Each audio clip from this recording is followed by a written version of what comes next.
चलिए आज की क्लास शुरू करते हैं। तो देखिए पहले क्वेश्चन में बोला जा रहा है, पहले क्वेश्चन में संविधान सभा के गठन की मांग सर्वप्रथम 1895 ईस्वी में किसके द्वारा प्रस्तुत की गई। तो संविधान सभा के गठन की मांग के लिए 1895 ईस्वी में किसने मांग किए थे? पहली बार बाल गंगाधर तिलक ने। संविधान सभा की मांग सबसे पहले 1895 ईस्वी में बाल गंगाधर तिलक ने किए थे। चलिए अब हम लोग अगले प्रश्न पे चलते हैं। तो देखिए अगले प्रश्न में बोला जा रहा है, संविधान सभा के अस्थायी अध्यक्ष कौन थे? तो संविधान सभा के अस्थायी अध्यक्ष सच्चिदानंद सिन्हा थे और अस्थायी अध्यक्ष डॉक्टर राजेंद्र प्रसाद थे। इसमें बोला जा रहा है अस्थायी अध्यक्ष, तो ये हो जाएगा सच्चिदानंद सिन्हा। तो चलिए हम लोग ऑप्शन में देखते हैं कहाँ पर है सच्चिदानंद सिन्हा। तो देखिए ऑप्शन नंबर सी में, ऑप्शन नंबर सी में है सच्चिदानंद सिन्हा, तो ये इसका सही आंसर हो जाएगा सच्चिदानंद सिन्हा। अब चलिए हम लोग अगले प्रश्न पे चलते हैं। देखिए अगले प्रश्न में बोला जा रहा है, संविधान सभा के अस्थायी अध्यक्ष कौन थे? अब आ रहा है अस्थायी अध्यक्ष, पहले क्या था? अस्थायी अध्यक्ष जो कि सच्चिदानंद सिन्हा थे, लेकिन इसमें बोला जा रहा है अस्थायी अध्यक्ष। तो अस्थायी अध्यक्ष कौन थे? डॉक्टर राजेंद्र प्रसाद। तो चलिए अब हम लोग अगले प्रश्न पे चलते हैं। देखिए अगले प्रश्न में बोला जा रहा है, 11 दिसंबर 1946 ईस्वी को संविधान सभा का अस्थायी अध्यक्ष चुना गया। तो 11 दिसंबर 1946 ईस्वी को संविधान सभा का अस्थायी अध्यक्ष किसे चुना गया था? तो अस्थायी अध्यक्ष डॉक्टर राजेंद्र प्रसाद को चुना गया था। और अस्थायी अध्यक्ष कौन थे? तो अस्थायी अध्यक्ष थे सच्चिदानंद सिन्हा। इसमें बोला जा रहा है अस्थायी अध्यक्ष, तो अस्थायी अध्यक्ष कौन थे? तो अस्थायी अध्यक्ष थे डॉक्टर राजेंद्र प्रसाद। तो चलिए हम लोग ऑप्शन में देखते हैं कहाँ पर है डॉक्टर राजेंद्र प्रसाद। देखिए ऑप्शन नंबर बी में है डॉक्टर राजेंद्र प्रसाद, तो ये इसका सही आंसर हो जाएगा। अब चलिए हम लोग अगले प्रश्न पे बढ़ते हैं। देखिए अगले प्रश्न में है, भारतीय संविधान को अपनाया गया। तो भारतीय संविधान को किसके द्वारा अपनाया गया था? तो संविधान सभा के द्वारा। भारतीय संविधान को संविधान सभा के द्वारा अपनाया गया था। अब चलिए हम लोग अगले प्रश्न पे बढ़ते हैं। तो देखिए अगले प्रश्न में बोला जा रहा है, संविधान सभा द्वारा अंतिम रूप से पारित संविधान में कुल कितने अनुच्छेद और अनुसूचियां थी? तो कुल कितने अनुच्छेद थे? तो अनुच्छेद 395 और अनुसूचियां 8 हैं। तो चलिए हम लोग ऑप्शन में देखते हैं कहाँ पर है 395 अनुच्छेद और 8 अनुसूची। देखिए ऑप्शन नंबर सी में, ऑप्शन नंबर सी में है 395 अनुच्छेद और 8 अनुसूचियाँ, तो ये इसका सही आंसर हो जाएगा। अब चलिए हम लोग अगले प्रश्न पे चलते हैं। तो देखिए अगले प्रश्न में बोला जा रहा है, संपूर्ण भारतीय संविधान के निर्माण में संविधान सभा को कितना समय लगा? तो भारतीय संविधान को बनने में 2 वर्ष 11 महीने 18 दिन लगा था। पूरे के पूरे 2 वर्ष 11 महीने 18 दिन लगा था। तो ये हो जाएगा 2 वर्ष 11 महीने 18 दिन। तो चलिए अब हम लोग अगले प्रश्न पे चलते हैं। देखिए अगले प्रश्न में बोला जा रहा है, भारतीय संविधान के किस भाग को, आगे चलिए पढ़ते हैं, भारतीय संविधान के किस भाग को बोला जा रहा है, भारतीय संविधान के किस भाग को उसकी आत्मा की व्याख्या से प्रदान की गई है? तो आप लोगों को पता होगा कि हम लोग संविधान के आत्मा किसको कहते हैं? भारतीय संविधान के आत्मा हम लोग प्रस्तावना को कहते हैं। इसका सही आंसर हो जाएगा प्रस्तावना। अब चलिए अगले प्रश्न पे बढ़ते हैं। तो देखिए अगले प्रश्न में बोला जा रहा है, भारत में जनप्रिय संप्रभुता हैं क्योंकि भारत के संविधान की प्रस्तावना शुरू होती है इन शब्दों से। तो आप लोगों को पता होगा कि भारतीय संविधान की जो प्रस्तावना है उसमें पहला शब्द है हम भारत के लोग, उसमें पहला शब्द जुड़ा हुआ है हम भारत के लोग, तो ये इसका सही आंसर हो जाएगा हम भारत के लोग। चलिए अब हम लोग अगले प्रश्न पे चलते हैं। तो देखिए अगले प्रश्न में बोला जा रहा है, अगले प्रश्न में है, विद्युत हीटर में जिस तत्व का व्यवहार किया जाता है वह है। तो विद्युत हीटर में हम लोग नाइक्रोम का प्रयोग करते हैं। विद्युत हीटर को बनाने के लिए हम लोग नाइक्रोम का प्रयोग करते हैं। लेकिन वही अगर बल्ब का फिलामेंट होता है तो वो हो जाएगा टंगस्टन। अब चलिए हम लोग अगले प्रश्न पे चलते हैं। देखिए अगले प्रश्न में बोला जा रहा है प्रतिघात का मात्रक है, तो प्रतिघात का मात्रक महो होता है। तो चलिए हम लोग ऑप्शन देख लेते हैं कहाँ पर है महो। तो देखिए ऑप्शन नंबर डी में है महो, तो ये इसका सही आंसर हो जाएगा। प्रतिघात का एसआई मात्रक महो होता है। अब चलिए हम लोग अगले प्रश्न पे चलते हैं। तो अगले प्रश्न पे देखिए बोला जा रहा है एक निकटदेशी दोष से ग्रसित, ये तो आप लोगों को पता ही होगा। निकटदेशी के लिए हम लोग निकटदेशी दोष के निवारण के लिए हम लोग अवतल लेंस के चश्मे का प्रयोग करते हैं, और दूरदृष्टि दोष का निवारण के लिए हम लोग उत्तल लेंस के चश्मे का प्रयोग करते हैं। चलिए अब हम लोग अगले प्रश्न पे चलते हैं। देखिए अगले प्रश्न में बोला जा रहा है, अगले प्रश्न में है लेंस की क्षमता का एसआई मात्रक। तो लेंस की क्षमता का एसआई मात्रक क्या होता है? डाईऑप्टर होता है। चलिए हम लोग अगले प्रश्न पे चलते हैं। तो देखिए अगले प्रश्न में बोला जा रहा है थोरियम के परमाणु में न्यूट्रॉनों की संख्या पूछा जा रहा है। तो देखिए यहाँ पर ये क्या है, ये है परमाणु संख्या और ये है परमाणु भार। तो न्यूट्रॉनों की संख्या को निकालने के लिए हम लोग परमाणु भार में परमाणु संख्या को घटा देते हैं। तो इसमें परमाणु भार कितना है? परमाणु भार है 230 और परमाणु संख्या कितना है? तो वो है 90। तो जैसे ही घटा देंगे तो ये हो जाएगा 140। ये इसका सही आंसर हो जाएगा ऑप्शन नंबर बी 140। अब चलिए हम लोग अगले प्रश्न पे चलते हैं। देखिए अगले प्रश्न में बोला जा रहा है, अगले प्रश्न में है अम्लीय विलयन का पीएच मान होता है। तो अम्लीय विलयन का पीएच मान क्या होता है? आप लोगों को पता होगा कि बीच में होता है 7 जो उदासीन होता है, और जैसे जैसे 7 से कम होगा तो ये अम्लीय होते जाता है, और जैसे जैसे 7 से बढ़ेगा तो ये क्षारीय होते जाएगा। तो अब देखिए इसमें बोला गया अम्लीय विलयन का पीएच मान होता है। तो अम्लीय विलयन का पीएच मान क्या होता है? 7 से कम होता है, और 7 पे रहेगा तो वो उदासीन हो जाएगा जो जल होता है। अब चलिए हम लोग अगले प्रश्न पे चलते हैं। अगले प्रश्न में है कूटपाद किस में पाया जाता है? तो कूटपाद आप लोगों को पता होगा ये अमीबा में पाया जाता है। अब चलिए हम लोग अगले प्रश्न पे चलते हैं।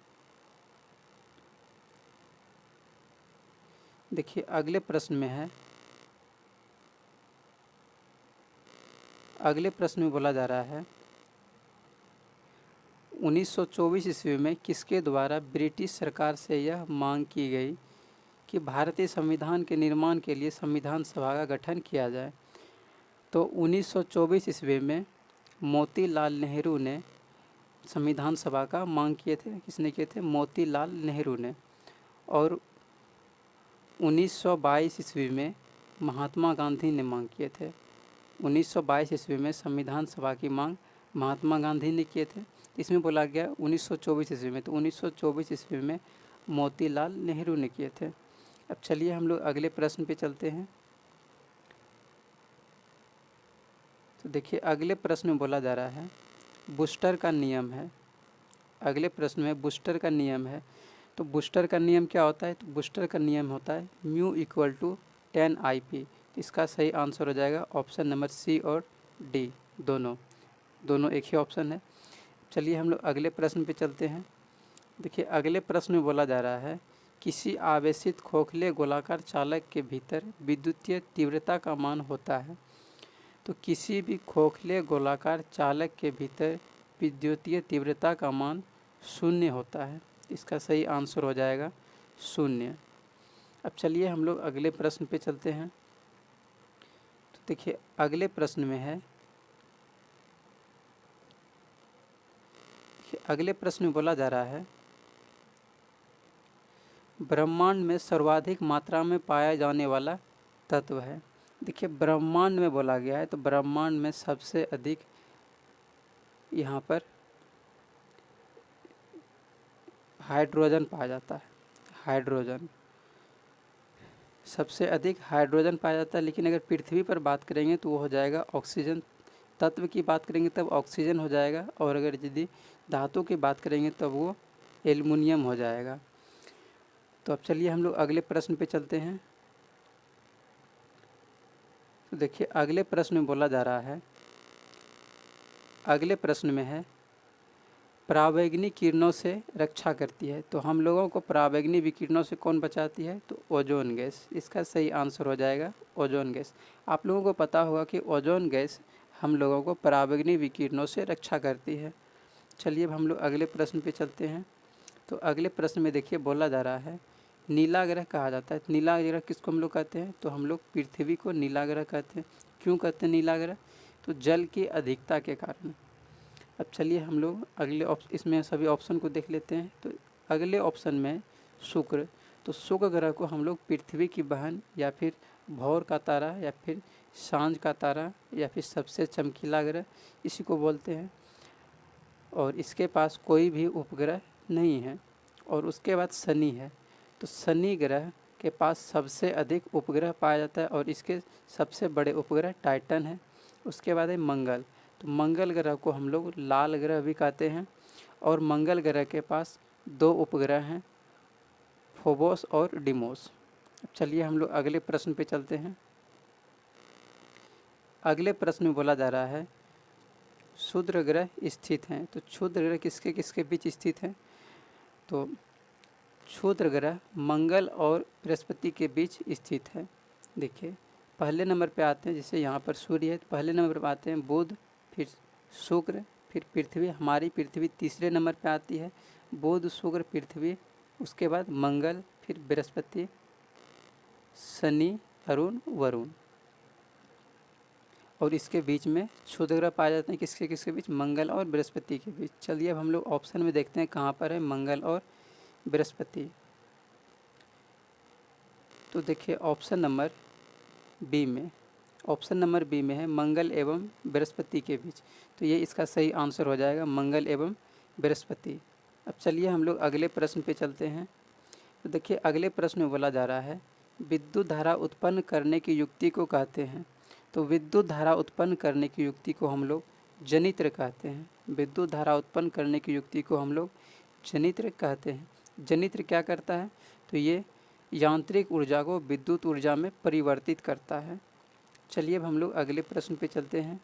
देखिए अगले प्रश्न में बोला जा रहा है ऊर्जा का एसआई मात्रक है। तो ऊर्जा का एसआई मात्रक आप लोगों को पता होगा जूल होता है। चलिए हम लोग ऑप्शन में देखते हैं कहाँ पर है जूल। तो देखिए ऑप्शन नंबर बी में, ऑप्शन नंबर बी में है जूल। तो ये इसका सही आंसर हो जाएगा। अब चलिए हम लोग अगले प्रश्न पे चलते हैं। तो देखिए अगले प्रश्न में है निम्नांकित में किसका अर्थ जल होता है? तो आप लोगों को पता होगा कि हाइड्रो का अर्थ जल होता है। हाइड्रो का अर्थ जल होता है। चलिए हम लोग अगले प्रश्न पे चलते हैं। देखिए अगले प्रश्न में है निर्वात में प्रकाश की चाल। तो ये पता ही होगा आप लोगों को 3 × 10⁸ मीटर प्रति सेकेंड होता है। यहाँ पर ये पावर में है 8। ये इसका सही आंसर हो जाएगा ऑप्शन नंबर ए 3 × 10⁸ मीटर प्रति सेकेंड। अब चलिए हम लोग अगले प्रश्न पे चलते हैं। देखिए अगले प्रश्न में बोला जा रहा है, अगले प्रश्न में है भारतीय संविधान में मौलिक कर्तव्य का विचार लिया गया है।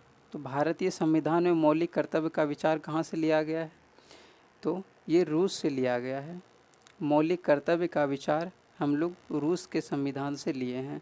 अब देखिए इसका याद करने का ट्रिक है कि कर्तव्य किसका होता है? बड़ा भाई का होता है। बड़ा भाई का कर्तव्य होता है कि छोटे भाई की रक्षा करना।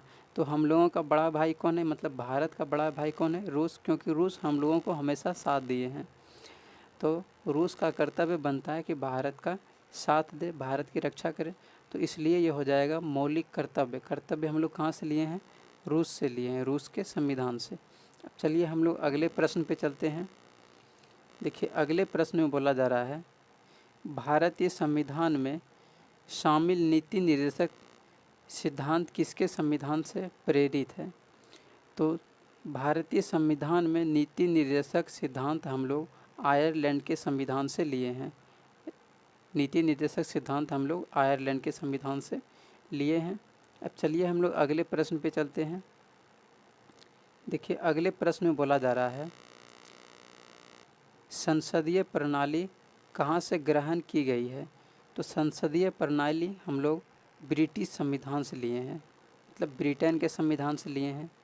अब चलिए हम लोग अगले प्रश्न पे चलते हैं।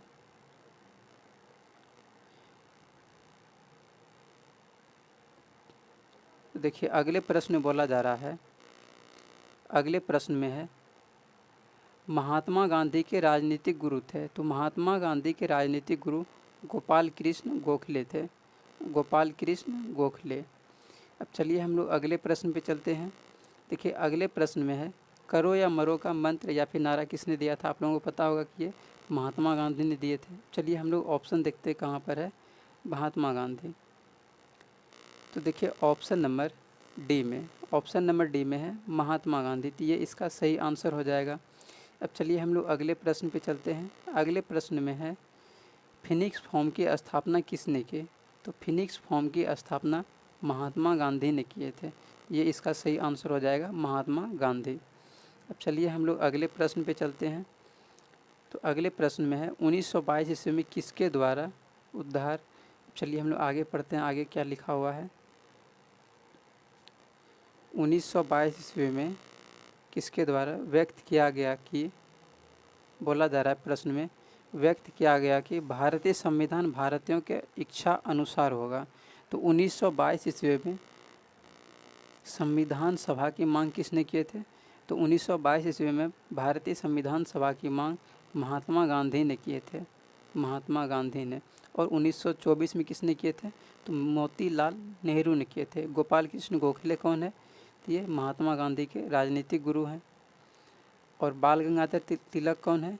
तो इन्होंने सबसे पहले संविधान सभा के मांग किए थे। इसमें बोला गया 1922 ईस्वी में। तो 1922 ईस्वी में महात्मा गांधी ने संविधान सभा की मांग किए थे। अब चलिए हम लोग अगले प्रश्न पे चलते हैं। देखिए अगले प्रश्न में है भारत में गुलाम वंश के संस्थापक। तो गुलाम वंश के संस्थापक कौन है। कुतुबुद्दीन ऐबक। अब चलिए हम लोग अगले प्रश्न पे चलते हैं। अगले प्रश्न में है कुतुब मीनार के कार्य को किसने पूरा करवाया। तो कुतुब मीनार का कार्य किसने पूरा करवाए थे। तो इल्तुतमिश ने करवाए थे। इसका सही आंसर हो जाएगा इल्तुतमिश। चलिए हम लोग ऑप्शन में देखते हैं कहाँ पर है इल्तुतमिश। तो देखिए ऑप्शन नंबर सी में, ऑप्शन नंबर सी में है इल्तुतमिश। ये इसका सही आंसर हो जाएगा इल्तुतमिश। अब चलिए हम लोग अगले प्रश्न पे चलते हैं। देखिए अगले प्रश्न में बोला जा रहा है वर्ष 1919 में जालियांवाला बाग हत्याकांड कहाँ पर हुआ। तो 1919 में जालियांवाला बाग हत्याकांड अमृतसर में हुआ था। और ये अमृतसर कहाँ है। तो अमृतसर पंजाब में है, अमृतसर पंजाब में है। अब चलिए हम लोग अगले प्रश्न पे चलते हैं। तो अगले प्रश्न में बोला जा रहा है नमक सत्याग्रह किस ईस्वी में प्रारंभ हुआ था। तो नमक सत्याग्रह 1930 ईस्वी में प्रारंभ हुआ था। इसका सही आंसर हो जाएगा 1930 ईस्वी। तो चलिए हम लोग देखते हैं कहाँ पर है ऑप्शन 1930 ईस्वी। तो देखिए option number A, option number A में है 1930 ईस्वी। तो ये इसका सही आंसर हो जाएगा 1930 ईस्वी। अब चलिए हम लोग अगले प्रश्न पे चलते हैं। तो देखिए अगले प्रश्न में है, अगले प्रश्न में बोला जा रहा है एक लोह चुंबकीय पदार्थ की चुंबकशीलता होती है। तो लोह चुंबकीय पदार्थ की चुंबकशीलता 1 से अधिक होती है। लोह चुंबकीय पदार्थ की चुंबकशीलता 1 से अधिक होती है। देखिए यहाँ पर ये 1 के बराबर है तो ये नहीं होगा। यहाँ पर ये 0 के बराबर है तो ये भी नहीं होगा। इसमें 1 से छोटा है ये भी नहीं होगा। 1 से बड़ा है ये इसका सही आंसर हो जाएगा। लोह चुंबकीय पदार्थ की चुंबकशीलता 1 से अधिक होती है। अब चलिए हम लोग अगले प्रश्न पे चलते हैं। अगले प्रश्न में प्रतिघात का मात्रक है। तो प्रतिघात का मात्रक महो होता है। इसका सही आंसर हो जाएगा महो। चलिए अगले प्रश्न पे चलते हैं। अगले प्रश्न में है निकेल है। निकेल क्या होता है। निकेल है लोह चुंबकीय पदार्थ। निकेल क्या होता है। लोह चुंबकीय पदार्थ। आप लोगों को याद रखना है एक लोहा होता है, लोहा, कोबाल्ट और निकेल, ये तीनों होता है लोह चुंबकीय पदार्थ। इसमें बोला जा रहा है निकेल है। निकेल क्या है। लोह चुंबकीय पदार्थ है। अब चलिए हम लोग ऑप्शन में देखते हैं कहाँ पर है लोह चुंबकीय पदार्थ। देखिए ऑप्शन नंबर सी में है लोह चुंबकीय पदार्थ। ये इसका सही आंसर हो जाएगा लोह चुंबकीय पदार्थ। अब चलिए हम लोग अगले प्रश्न पे चलते हैं। तो देखिए अगले प्रश्न में है, अगले प्रश्न में बोला जा रहा है निकेल है। निकेल क्या है आप लोगों को पता होगा, निकेल भी लोह चुंबकीय पदार्थ है। आप लोगों को पता है लोहा, कोबाल्ट और निकेल, ये तीनों क्या है, ये तीनों लोह चुंबकीय पदार्थ है। इसमें बोला गया निकेल, निकेल क्या है, लोह चुंबकीय पदार्थ है। अब चलिए हम लोग अगले प्रश्न पे चलते हैं। देखिए अगले प्रश्न में बोला जा रहा है समतल दर्पण की वक्रता त्रिज्या होती है। तो समतल दर्पण की वक्रता त्रिज्या कितनी होती है, तो अनंत होती है। समतल दर्पण की वक्रता त्रिज्या अनंत होती है। अब चलिए हम लोग अगले प्रश्न पे चलते हैं। देखिए अगले प्रश्न में है, अगले प्रश्न में बोला जा रहा है स्थिर विद्युतीय क्षेत्र होता है। तो स्थिर विद्युतीय क्षेत्र क्या होता है, ये संरक्षी होता है। स्थिर विद्युतीय क्षेत्र संरक्षी होता है। अब चलिए हम लोग अगले प्रश्न पे चलते हैं। देखिए अगले प्रश्न में है स्वस्थ मनुष्य के शरीर का विद्युत प्रतिरोध कितना होता है। आप लोगों को पता होगा कि स्वस्थ मनुष्य के शरीर का विद्युत प्रतिरोध 50,000 ओम होता है। इसका सही आंसर हो जाएगा 50,000 ओम। अब चलिए हम लोग अगले प्रश्न पे चलते हैं। देखिए अगले प्रश्न में है, अगले प्रश्न में है शुक्राणु बनता है। तो आप लोगों को पता होगा कि ये वृषण में बनता है। इसका सही आंसर हो जाएगा वृषण। अब चलिए हम लोग अगले प्रश्न पे चलते हैं। देखिए अगले प्रश्न में इंसुलिन की कमी से कौन सा रोग होता है। आप लोगों को पता होगा कि इंसुलिन की कमी से हम लोगों को मधुमेह रोग होता है। तो चलिए अब हम लोग अगले प्रश्न पे चलते हैं। तो देखिए अगले प्रश्न में है, अगले प्रश्न में बोला जा रहा है भारतीय संविधान कैसा है। तो भारतीय संविधान कैसा है, तो भारतीय संविधान अंशतः कठोर एवं अंशतः लचीला है। भारतीय संविधान अंशतः कठोर और अंशतः लचीला है। तो इसका सही आंसर हो जाएगा अंशतः कठोर और अंशतः लचीला। अब चलिए हम लोग अगले प्रश्न पे चलते हैं। देखिए अगले प्रश्न में बोला जा रहा है, अगले प्रश्न में है भारत के संविधान में भारत को माना गया है। तो भारत को क्या माना गया है, तो भारत को राज्यों का यूनियन माना गया है, यूनियन ऑफ स्टेट। अब चलिए हम लोग अगले प्रश्न पे चलते हैं। देखिए अगले प्रश्न में बोला जा रहा है, अगले प्रश्न में है भारतीय संविधान में समवर्ती सूची की अवधारणा ली गई है। तो भारतीय संविधान में हम लोग समवर्ती सूची की अवधारणा कहाँ से लिए हैं, तो समवर्ती सूची की अवधारणा हम लोग ऑस्ट्रेलिया के संविधान से लिए हैं। भारत के संविधान में हम लोग समवर्ती सूची ऑस्ट्रेलिया के संविधान से लिए हैं। अब चलिए हम लोग अगले प्रश्न पे चलते हैं।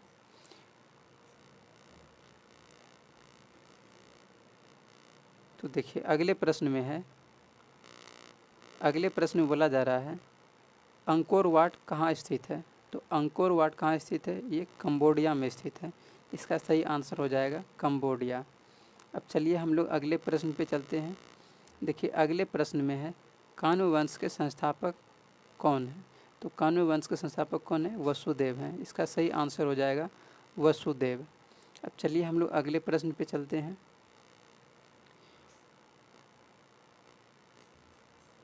तो देखिए अगले प्रश्न में बोला जा रहा है,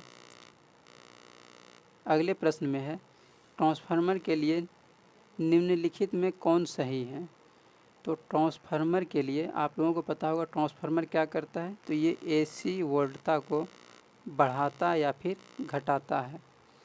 ये डीसी पे काम नहीं करता है। ट्रांसफार्मर सिर्फ और सिर्फ एसी करंट पर, ट्रांसफार्मर सिर्फ और सिर्फ एसी करंट पर ही काम करता है। तो देखिए ऑप्शन नंबर ए में बोला जा रहा है यह एसी को डीसी में बदलता है। तो ये नहीं, ये गलत हो जाएगा। अब चलिए ऑप्शन बी में देखिए बोला जा रहा है यह डीसी को एसी में बदलता है। ये भी गलत है, क्योंकि ये ट्रांसफार्मर का क्या कार्य होता है, ये एसी वोल्टता को या तो बढ़ाता है या फिर घटाता है। अब देखिए इसमें बोला जा रहा है ऑप्शन सी में डीसी वोल्टता को बढ़ाता है या घटाता है। तो आपको बताएं कि डीसी पर ये काम नहीं करता है, सिर्फ और सिर्फ ये एसी करंट पर ही काम करता है। क्या करता है, ये एसी वोल्टता को या तो बढ़ाता है या फिर घटाता है।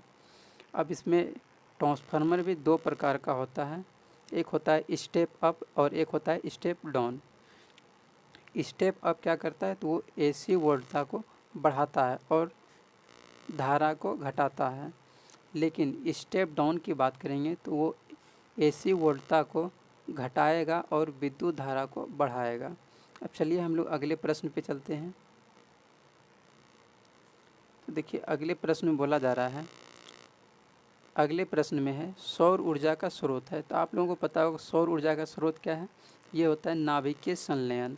सौर ऊर्जा का स्रोत नाभिकीय संलयन होता है, क्योंकि संलयन का मतलब होता है जुटना और नाभिकीय विखंडन का मतलब होता है बिखरना। तो देखिए सौर ऊर्जा का स्रोत पूछा गया है तो इसमें हो जाएगा नाभिकीय संलयन, लेकिन यही अगर यदि नाभिकीय विखंडन की बात होती है तो वो परमाणु बम में होता है, क्योंकि परमाणु बम क्या होता है, वो टूटकर बिखरता है, तो हो जाएगा नाभिकीय विखंडन। अब चलिए हम लोग अगले प्रश्न पे चलते हैं। देखिए अब अगले प्रश्न में बोला जा रहा है विद्युत का सबसे अच्छा चालक निम्नलिखित में कौन है। तो आप लोगों को पता होगा कि विद्युत का सबसे अच्छा चालक चांदी होता है, तो इसका सही आंसर हो जाएगा चांदी। अब चलिए हम लोग अगले प्रश्न पे चलते हैं। तो देखिए अगले प्रश्न में है, अगले प्रश्न में बोला जा रहा है हीरा का अपवर्तनांक करीब होता है। तो हीरा का अपवर्तनांक कितना होता है, तो हीरा का अपवर्तनांक 2.42 होता है। इसका सही आंसर हो जाएगा 2.42। अब चलिए हम लोग अगले प्रश्न पे चलते हैं। देखिए अगले प्रश्न में बोला जा रहा है आवेश का बीमा होता है। तो आप लोगों को पता होगा कि आवेश का बीमा क्या होता है, तो आवेश का बीमा होता है AT। आवेश हम लोग किसको कहते हैं, तो विद्युत धारा और समय के गुणनफल को हम लोग आवेश कहते हैं, मतलब विद्युत आवेश कहते हैं। तो विद्युत आवेश किसको हम लोग कहते हैं, विद्युत धारा और समय के गुणनफल को हम लोग विद्युत आवेश कहते हैं। तो विद्युत धारा का ऐसा मात्रक एम्पियर होता है, जिसको हम लोग A से सूचित करते हैं, और समय का हो गया T, ये हो जाएगा AT। आवेश का बीमा हो जाएगा AT। अब चलिए हम लोग ऑप्शन में देखते हैं कहाँ पर है AT। तो देखिए ऑप्शन नंबर A में, ऑप्शन नंबर A में दिया गया है AT, तो ये इसका सही आंसर हो जाएगा। विद्युत आवेश का विमीय सूत्र होता है, मतलब डायमेंशनल फॉर्मूला होता है AT। अब चलिए हम लोग अगले प्रश्न पे चलते हैं। देखिए अगले प्रश्न में बोला जा रहा है मूल गेट के लिए निम्नलिखित में कौन सही है। तो मूल गेट के लिए आप लोगों को पता होगा मूल गेट 3 होता है, कौन कौन सा है, एक होता है एंड गेट, और दूसरा होता है और गेट और नॉट गेट। एंड और नॉट, ये तीनों हो जाएगा मूल गेट। अब चलिए हम लोग अगले प्रश्न को देखते हैं। देखिए अगले प्रश्न में बोला जा रहा है प्रकाश वर्ष किस भौतिक राशि का मात्रक है। तो आप लोगों को पता होगा कि प्रकाश वर्ष दूरी का मात्रक है। देखिए प्रकाश वर्ष लगा हुआ है तो लगता है कि ये समय का होगा, लेकिन ये समय का नहीं, ये दूरी का SI मात्रक है। तो चलिए अब हम लोग अगले प्रश्न पे चलते हैं।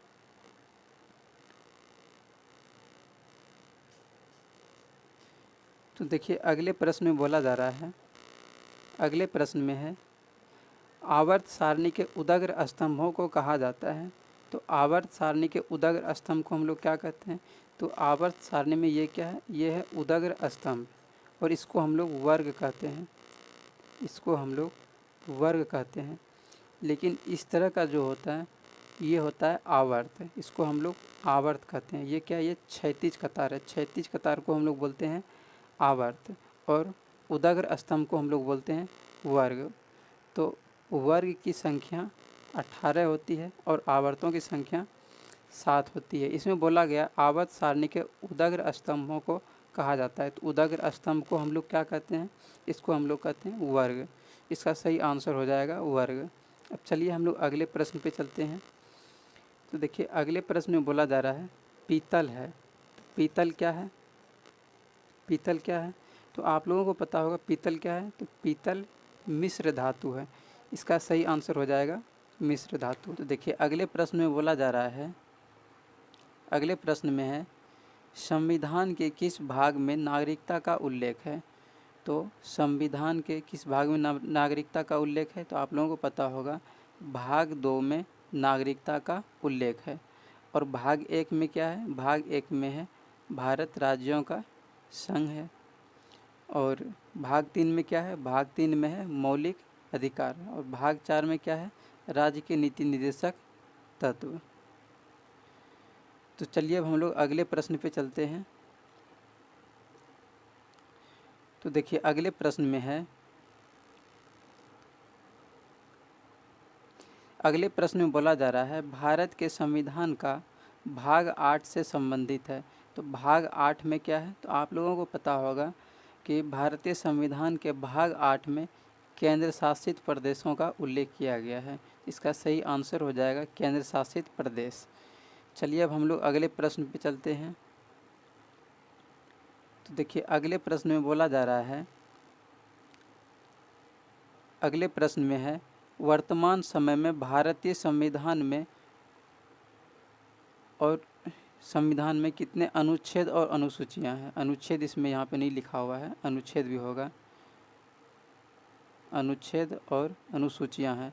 तो आप लोगों को पता होगा कि 395 अनुच्छेद है और अनुसूचियां कितनी है, तो अनुसूचियां अभी 12 गो है। और पहले कितना था, मूल संविधान में 8 अनुसूची था, लेकिन अभी बढ़ कर के 12 हो गया है। और अनुच्छेद भी बढ़ा है, लेकिन इसमें क ख करके दिया हुआ है, 1 का क, 4 का क, इस तरह करके दिया हुआ है। लेकिन इसमें मूल संविधान में जो 395 अनुच्छेद था वही भी अभी भी वही है, 395 अनुच्छेद। तो इसमें बोला गया वर्तमान समय में भारतीय संविधान में कितने अनुच्छेद और अनुसूचियां हैं। तो आप लोगों को पता होगा कि अनुच्छेद कितना है, 395, और अनुसूची कितना हो गया है, अभी 8 से बढ़ कर के 12 हो गया है। तो इसका सही आंसर हो जाएगा ऑप्शन बी, 395 अनुच्छेद और 12 अनुसूचियाँ। अब चलिए हम लोग अगले प्रश्न को देखते हैं। अगले प्रश्न में है, अगले प्रश्न में बोला जा रहा है वर्तमान में भारतीय संविधान में धाराओं की कुल संख्या कितनी है। तो वर्तमान में भारतीय संविधान में कुल धाराओं की संख्या 395 है। इसका सही आंसर हो जाएगा 395। अब चलिए हम लोग अगले प्रश्न पे चलते हैं। देखिए अगले प्रश्न में बोला जा रहा है, अगले प्रश्न में है भारतीय संविधान के 8वीं अनुसूची का संबंध है। तो आप लोगों को पता होगा कि भारतीय संविधान के 8वीं सूची में भाषाओं का उल्लेख किया गया है, और कितने भाषा है, 22 भाषा है। अब चलिए हम लोग अगले प्रश्न पे चलते हैं। तो देखिए अगले प्रश्न में बोला जा रहा है भारतीय संविधान की 10वीं अनुसूची किससे संबंधित है। तो आप लोगों को पता होगा 10वीं अनुसूची में दल बदल का कानून आया था, ये हो जाएगा दल बदल। तो चलिए हम लोग देख लेते हैं ऑप्शन में कहाँ पर है दल बदल। तो देखिए ऑप्शन नंबर ए में, ऑप्शन नंबर ए में है दल बदल कानून। तो ये इसका सही आंसर हो जाएगा। अब चलिए हम लोग अगले प्रश्न पे चलते हैं। तो अगले प्रश्न में बोला जा रहा है संविधान सभा द्वारा अंतिम रूप से पारित संविधान में कुल कितने अनुच्छेद तथा अनुसूचियां हैं।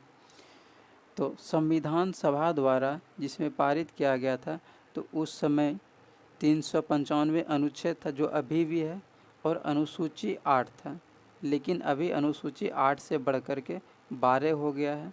तो मूल संविधान में कितना अनुसूची था, 8 अनुसूची था। तो इसका सही आंसर हो जाएगा 395 अनुच्छेद और 8 अनुसूचियाँ। अब चलिए हम लोग अगले प्रश्न पे चलते हैं।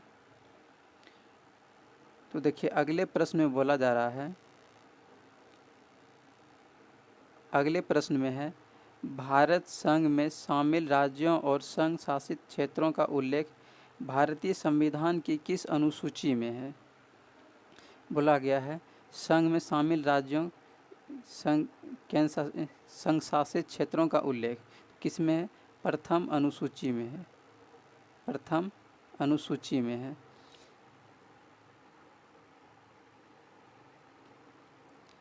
अब चलिए हम लोग अगले प्रश्न पे चलते हैं। तो देखिए अगले प्रश्न में बोला जा रहा है भारतीय संविधान की तीसरी अनुसूची का संबंध है। तो भारतीय संविधान की तीसरी अनुसूची में क्या है, तो आप लोगों को याद रखिएगा। तो देखिए हम पवन सर से पढ़े थे, पवन सर हमको बताए थे कि अनुसूची याद रखने का ट्रिक बताए थे कि एक राजा ने संघ बनाया, 2 ने मिलकर वेतन पाया। यानी एक में क्या है, संघ है, और 2 में वेतन है, और 3 बार शपथ लेकर, 3 में क्या है, शपथ है।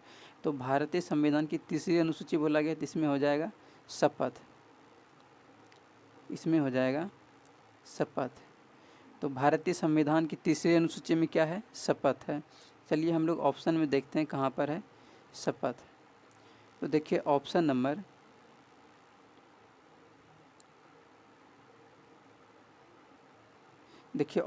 बी में है शपथ तथा प्रतिज्ञान से, तो ये इसका सही आंसर हो जाएगा। अब चलिए हम लोग अगले प्रश्न पे चलते हैं।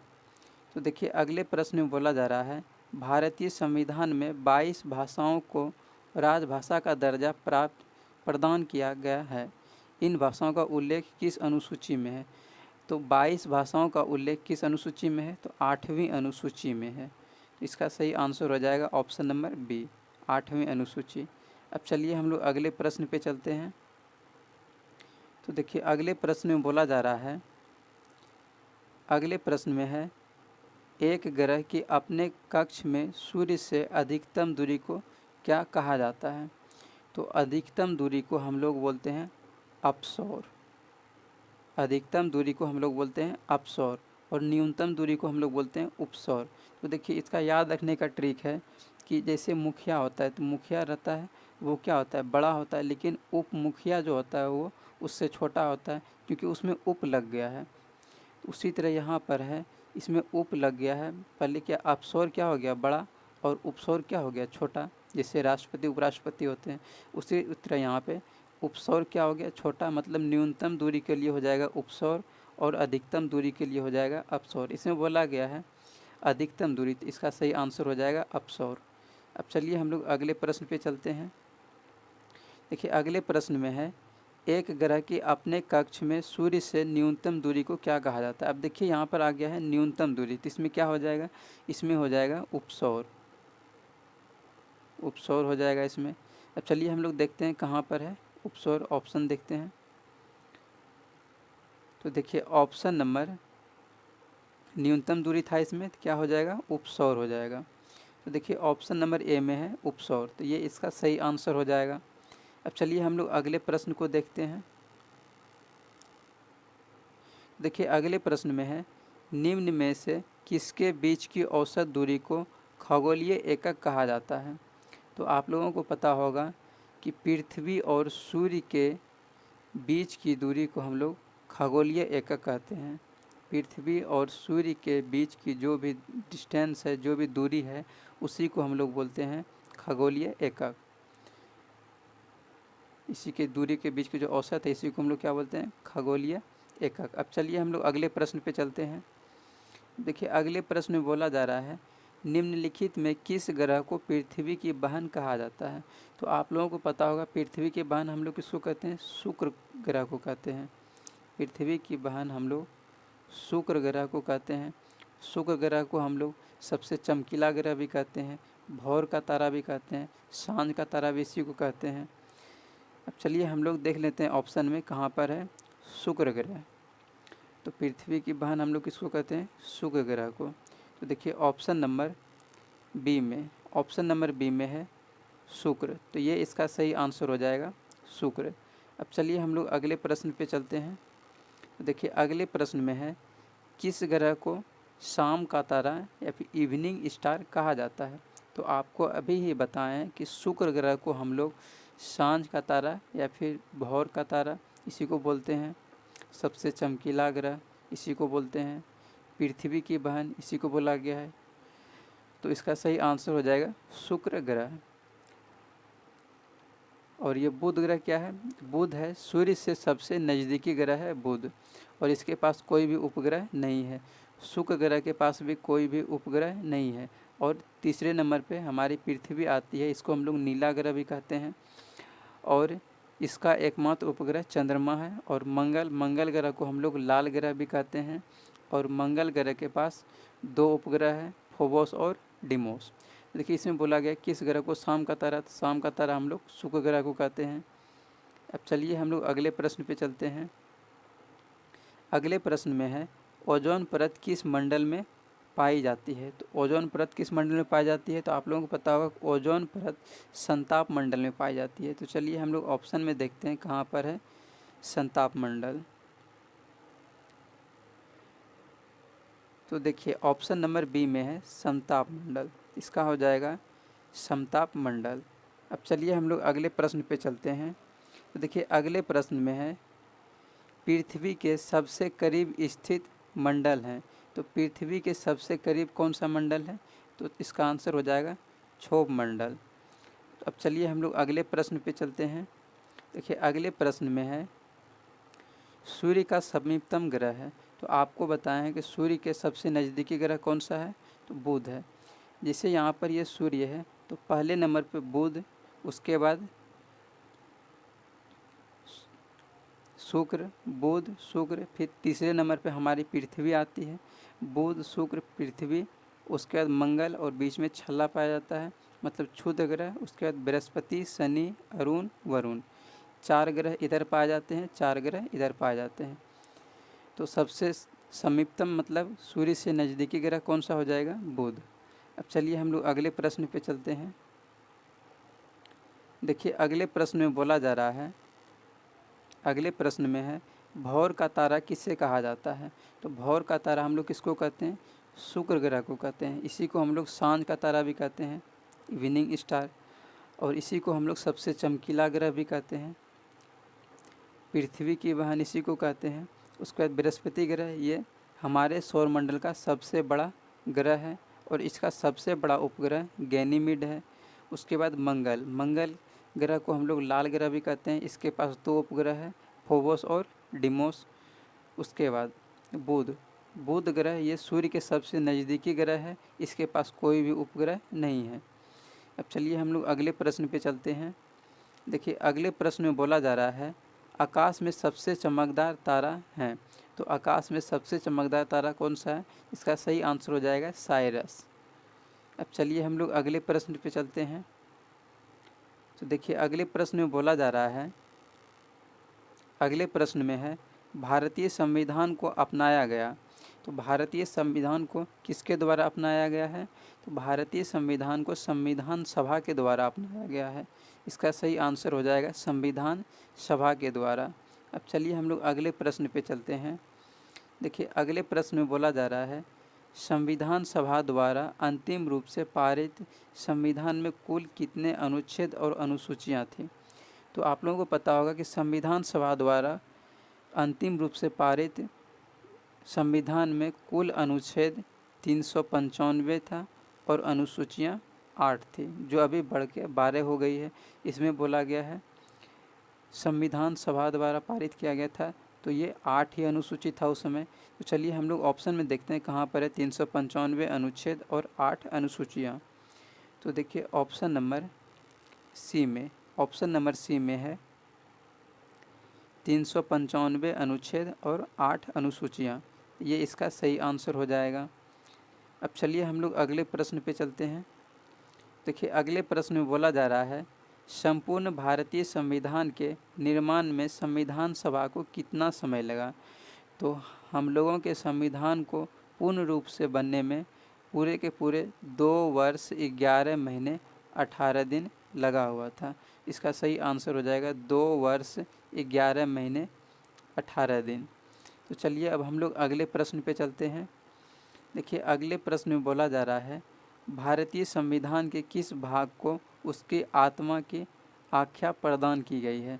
तो संविधान के आत्मा हम लोग किसको कहते हैं? तो प्रस्तावना को कहते हैं। तो चलिए हम लोग देखते हैं ऑप्शन में कहाँ पर है प्रस्तावना।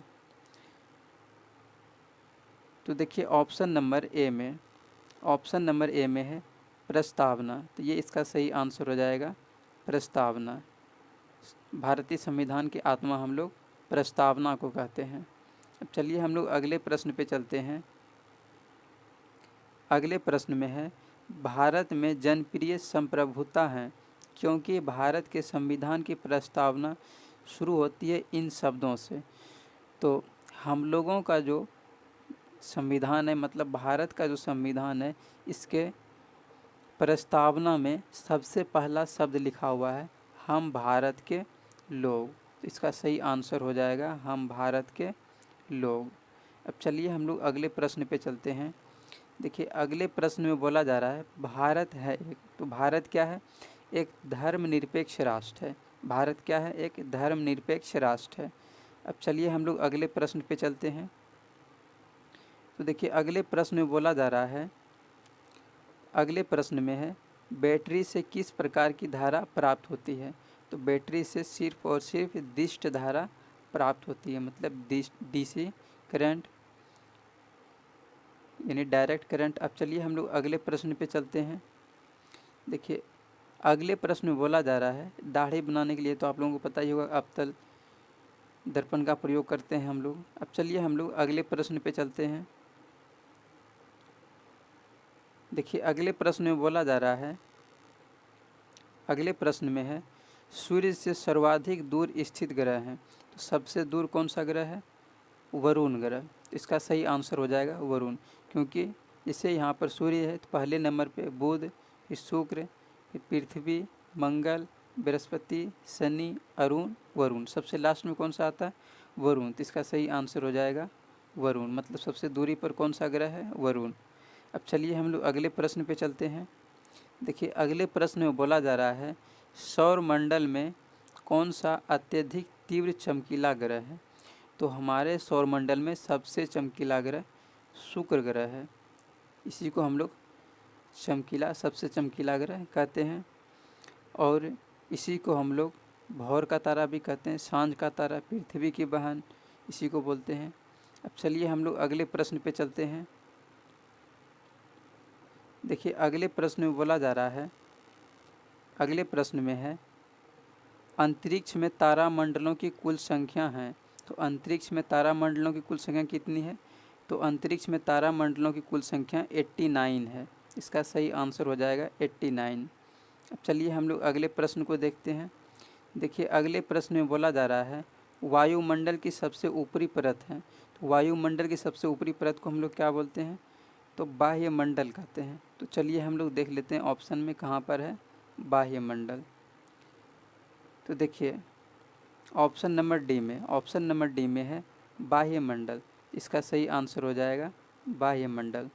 अब चलिए हम लोग अगले प्रश्न पे चलते हैं। तो अगले प्रश्न में बोला जा रहा है तारे का रंग सूचक होता है। तो ताप के परिवर्तन में तारे का रंग भी बदलते जाता है, मतलब ताप में जैसे ही परिवर्तन होगा तो तारे के कलर में भी परिवर्तन होगा। तो इसका सही आंसर हो जाएगा ताप का, मतलब तारे का रंग सूचक क्या हो जाएगा? ताप। अब चलिए हम लोग अगले प्रश्न पे चलते हैं। देखिए अगले प्रश्न में बोला जा रहा है तारों एवं सूर्य की ऊर्जा का स्रोत है। तो तारों एवं सूर्य की ऊर्जा का स्रोत क्या है? तो ये हो जाएगा नाभिकीय संलयन। नाभिकीय संलयन। लेकिन नाभिकीय विखंडन की बात करेंगे तो वो हो जाएगा परमाणु बम, क्योंकि संलयन का मतलब होता है जुटना और विखंडन का मतलब होता है बिखरना, टूटना। परमाणु बम क्या होता है? टूट कर बिखरता है, तो वो हो जाएगा नाभिकीय विखंडन। लेकिन इसमें बोला गया तारों एवं सूर्य की ऊर्जा का स्रोत, तो ये हो जाएगा नाभिकीय संलयन। अब चलिए हम लोग अगले प्रश्न पे चलते हैं। तो देखिए अगले प्रश्न में बोला जा रहा है, अगले प्रश्न में है भारतीय संविधान के अस्थायी अध्यक्ष कौन थे? तो आप लोगों को पता होगा कि अस्थायी अध्यक्ष कौन थे? तो ये थे सच्चिदानंद सिन्हा। इसका सही आंसर हो जाएगा सच्चिदानंद सिन्हा। और अस्थायी अध्यक्ष कौन थे? तो ये थे डॉक्टर राजेंद्र प्रसाद। इसमें बोला गया अस्थायी अध्यक्ष, तो ये हो जाएगा सच्चिदानंद सिन्हा। अब चलिए हम लोग अगले प्रश्न पे चलते हैं। तो देखिए अगले प्रश्न में बोला जा रहा है, अगले प्रश्न में है संविधान सभा के अस्थायी अध्यक्ष कौन थे? तो संविधान सभा के अस्थायी अध्यक्ष कौन थे?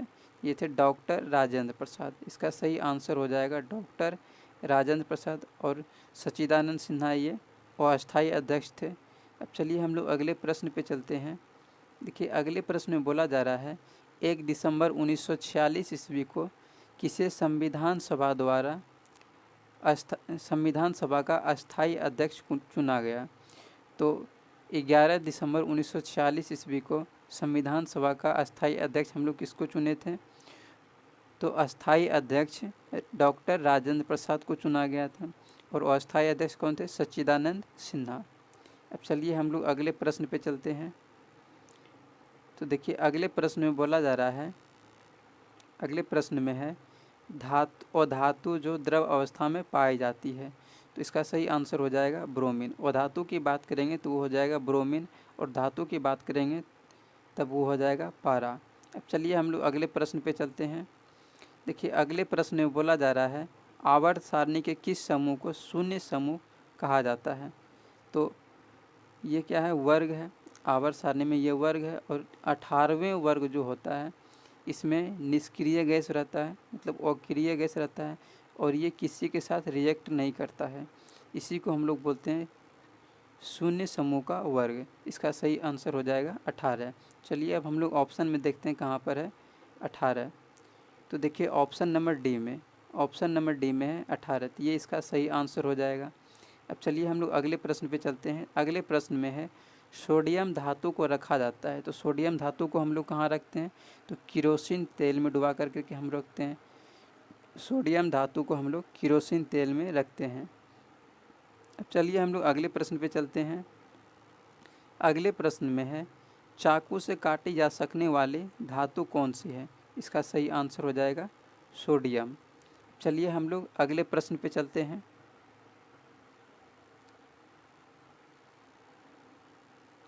देखिए अगले प्रश्न में बोला जा रहा है, अगले प्रश्न में है वर्ष 1919 ईस्वी में जालियांवाला बाग हत्याकांड कहाँ पर हुआ। कहाँ हुआ था, तो ये अमृतसर में हुआ था। और अमृतसर कहाँ है, तो अमृतसर पंजाब में है। चलिए हम लोग अगले प्रश्न पे चलते हैं। देखिए अगले प्रश्न में बोला जा रहा है नमक सत्याग्रह किस ईस्वी को प्रारंभ हुआ था। तो नमक सत्याग्रह कब हुआ था, तो 1930 ईस्वी में हुआ था। इसका सही आंसर हो जाएगा 1930 ईस्वी। अब चलिए हम लोग अगले प्रश्न पे चलते हैं। तो देखिए अगले प्रश्न में बोला जा रहा है, अगले प्रश्न में है वर्तमान में भारतीय संविधान में कुल कितनी अनुसूचियां हैं। तो आप लोगों को पता होगा कि मूल संविधान में कितने अनुसूचित थे, 8, लेकिन अभी बढ़ गया है, अभी बढ़ के कितना हो गया है, 12। तो वर्तमान में कितना हो जाएगा अनुसूची, 12। अब चलिए हम लोग अगले प्रश्न पे चलते हैं। देखिए अगले प्रश्न में बोला जा रहा है संविधान सभा के प्रारूप समिति द्वारा प्रस्तुत प्रारूप संविधान में कितनी अनुसूचियां थी। तो संविधान सभा द्वारा प्रारूप समिति द्वारा प्रस्तुत प्रारूप संविधान में कितना अनुसूची था, तो उस समय मूल संविधान में 8 अनुसूची था, लेकिन अभी बढ़ के 12 हो गया है। इसका सही आंसर हो जाएगा 8। अब चलिए हम लोग अगले प्रश्न पे चलते हैं। देखिए अगले प्रश्न में बोला जा रहा है, अगले प्रश्न में है भारतीय संविधान कितने अध्याय भाग में विभाजित किया गया है। तो भारतीय संविधान को कितने भागों में विभाजित किए हैं, तो इसका सही आंसर हो जाएगा 22।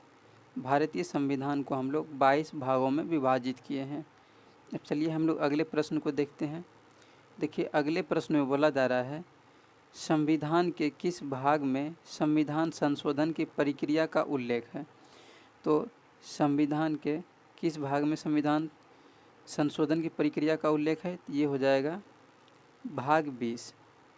और संविधान संशोधन की प्रक्रिया हम लोग किस देश के संविधान से लिए हैं, तो इसको हम लोग दक्षिण अफ्रीका से लिए हैं। चलिए अब हम लोग अगले प्रश्न पे चलते हैं। तो देखिए अगले प्रश्न में बोला जा रहा है, अगले प्रश्न में है संविधान के कौन से भाग में पंचायती राज से संबंधित प्रावधान सम्मिलित किए गए हैं। इसमें बोला जा रहा है पंचायती राज से संबंधित प्रावधान। तो पंचायती राज किसमें है, इसका सही आंसर हो जाएगा भाग 9। भाग 9 में है पंचायती राज। अब चलिए हम लोग अगले प्रश्न पे चलते हैं।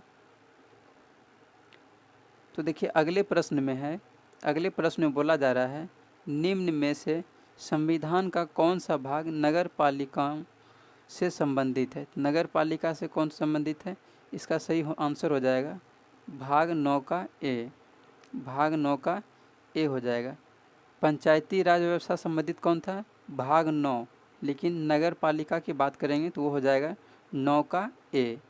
अब चलिए हम लोग अगले प्रश्न पे चलते हैं।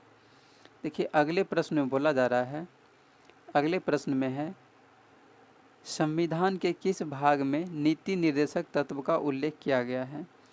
तो नीति निर्देशक तत्व का उल्लेख किस भाग में किया गया है? तो भाग 4 इसका सही आंसर हो जाएगा। भाग 4 में नीति निर्देशक तत्व का उल्लेख किया गया है। और चलिए हम लोग अगले प्रश्न पे चलते हैं। देखिए अगले प्रश्न में है, संविधान के भाग 1 में निम्न में से किसका वर्णन है? तो संविधान के भाग 1 में किसका वर्णन है? इसका सही आंसर हो जाएगा संघ और उसका राज्य क्षेत्र। संघ और उसका राज्य क्षेत्र। अब चलिए हम लोग अगले प्रश्न पे चलते हैं। देखिए अगले प्रश्न में बोला जा रहा है, अगले प्रश्न में है, वैज्ञानिक जिन्होंने सर्वप्रथम खोज की कि पृथ्वी सूर्य के चारों ओर घूमती है, तो वो कौन थे? तो इसका सही आंसर हो जाएगा कोपरनिकस। कोपरनिकस इसका सही आंसर हो जाएगा। कोपरनिकस ने ही बताए थे कि पृथ्वी सूर्य के चारों ओर घूमती है। अब चलिए हम लोग अगले प्रश्न पे चलते हैं। तो अगले प्रश्न में बोला जा रहा है, निम्नलिखित में से कौन सा ग्रह नहीं है जिसे प्राचीन भारतीय ग्रह मानते थे? तो इसका सही आंसर हो जाएगा सूर्य। सूर्य क्या है? एक प्रकार का ये तारा है, ये कोई ग्रह नहीं है, लेकिन हम लोग पहले इसको ग्रह मानते थे, लेकिन ये ग्रह नहीं है, ये क्या है? एक प्रकार का तारा है। अब चलिए हम लोग अगले प्रश्न पे चलते हैं। अब देखिए अगले प्रश्न में है, अगले प्रश्न में बोला जा रहा है, सबसे अधिक उपग्रहों वाला ग्रह है।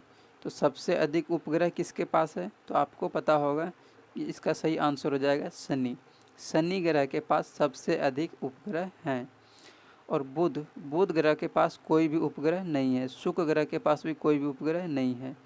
और बृहस्पति ये हमारे सौरमंडल का सबसे बड़ा ग्रह है और इसका सबसे बड़ा उपग्रह गैनीमीड है। और शनि ग्रह का सबसे बड़ा उपग्रह टाइटन है। अब चलिए हम लोग अगले प्रश्न पे चलते हैं। देखिए अगले प्रश्न में बोला जा रहा है, पृथ्वी का एकमात्र उपग्रह है। पृथ्वी का एकमात्र उपग्रह क्या हो जाएगा? चंद्रमा है। अब चलिए हम लोग अगले प्रश्न पे चलते हैं। तो देखिए अगले प्रश्न में है, अगले प्रश्न में बोला जा रहा है, कान्व वंश के संस्थापक कौन थे? तो कान्व वंश के संस्थापक कौन थे? इसका सही आंसर हो जाएगा वसुदेव। वसुदेव कान्व वंश के संस्थापक थे। अब चलिए हम लोग अगले प्रश्न को देखते हैं। देखिए अगले प्रश्न में है, सातवाहन वंश का संस्थापक कौन था? तो सातवाहन वंश का संस्थापक कौन थे? इसका सही आंसर हो जाएगा शिमुक। सातवाहन वंश के संस्थापक शिमुक थे। अब चलिए हम लोग अगले प्रश्न को देखते हैं। देखिए अगले प्रश्न में है, अगले प्रश्न में बोला जा रहा है, महात्मा गांधी के राजनीतिक गुरु थे। तो महात्मा गांधी के राजनीतिक गुरु कौन थे? इसका सही आंसर हो जाएगा गोपाल कृष्ण गोखले। गोपाल कृष्ण गोखले महात्मा गांधी के राजनीतिक गुरु थे। अब चलिए हम लोग अगले प्रश्न पे चलते हैं। देखिए अगले प्रश्न में है, करो या मरो का मंत्र या फिर नारा किसने दिया था? आप लोगों को पता होगा कि ये महात्मा गांधी ने दिए थे। इसका सही आंसर हो जाएगा महात्मा गांधी। अब चलिए हम लोग अगले प्रश्न पे चलते हैं। देखिए अगले प्रश्न में बोला जा रहा है, अगले प्रश्न में है, विश्व का सबसे बड़ा लिखित एवं सर्वाधिक व्यापक संविधान किस देश का है? तो आप लोगों को पता होगा कि हम लोगों का जो संविधान है, मतलब भारत का जो संविधान है, ये विश्व का सबसे बड़ा लिखित संविधान है। इसका सही आंसर हो जाएगा भारत। तो आज के लिए इतना ही रहने देते हैं।